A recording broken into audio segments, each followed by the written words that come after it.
Assalamu alaikum jama'a, da fatan kowa na lafiya. Don Allah ina so kowa ya mai da hankalinsa akan wannan bayanan da zan yi. Ina son kowa ya sa baki ya tofa albarkacin bakinsa domin abin da zan faɗa yanzu haka yana da mahimmanci. Mahimmanci ne daraja lamba ɗaya. Jama'a, wato wannan maganan da zan yi shine ina kira ga kowa, ina kira da kuma akan kowane jam'iyya na zaman kanta dindindin, daga kan APC, daga kan PDP, PRP ne, SDP ne, APGA ne, da kowane irin jam'iyya dai da ke zaman kanta dindindin.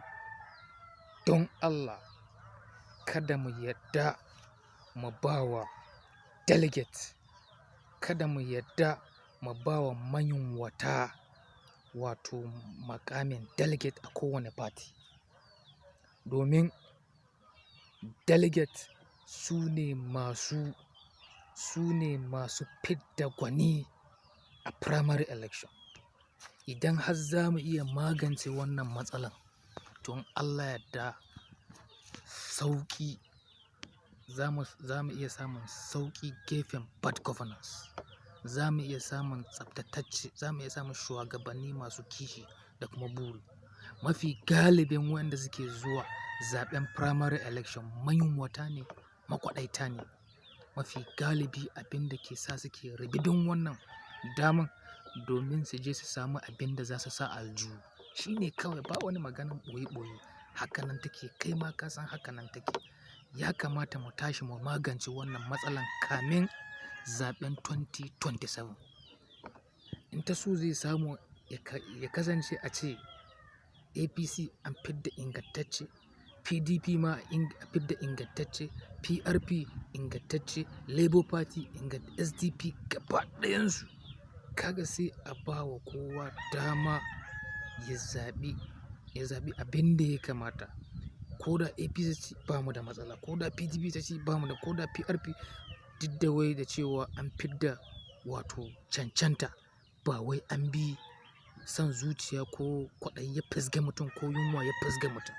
Mafi galibi wayanda ake kira su zo su yi zaɓen primary election mayunwata ne gaba ɗayansu. Ya kamata mu gane haka, ya kamata mu gane haka. Ya kamata hankalinmu gaba ɗaya mu daina cewa wai ba ruwanmu kaza wata tsiya wannan. A'a, ya kamata mu mai da hankali. A area ɗaya ko a ward ɗaya ya kamata a ce ba wai sai lallai APC ba, ya kamata a ce duka muna da wakilai a kowane party, kowane jam'iyya, domin kowane jam'iyya tana iya kawo ƙuri'a.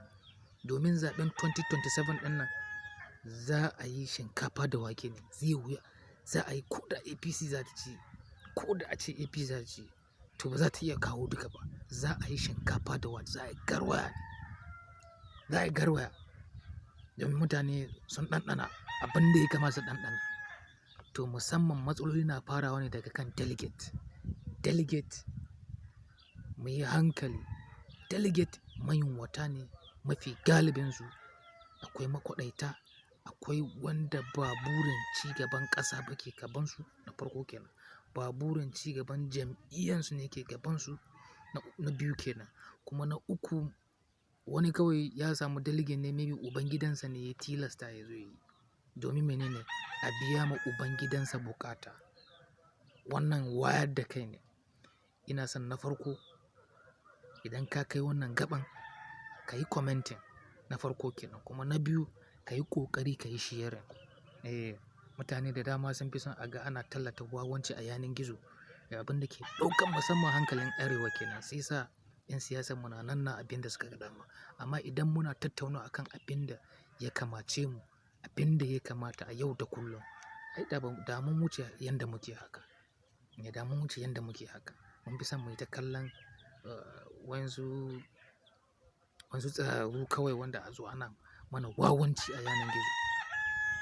Allah ya sa mu fahimta. Ina fata wannan tattaunawan da na yi ya ɗan haska mana, ya ɗan nuna mana ina ya kamata mu dosa. Ni ne naku, Right Comrade Hanafi Saidu, political commentator and social activist. Assalamu alaikum. Peace out.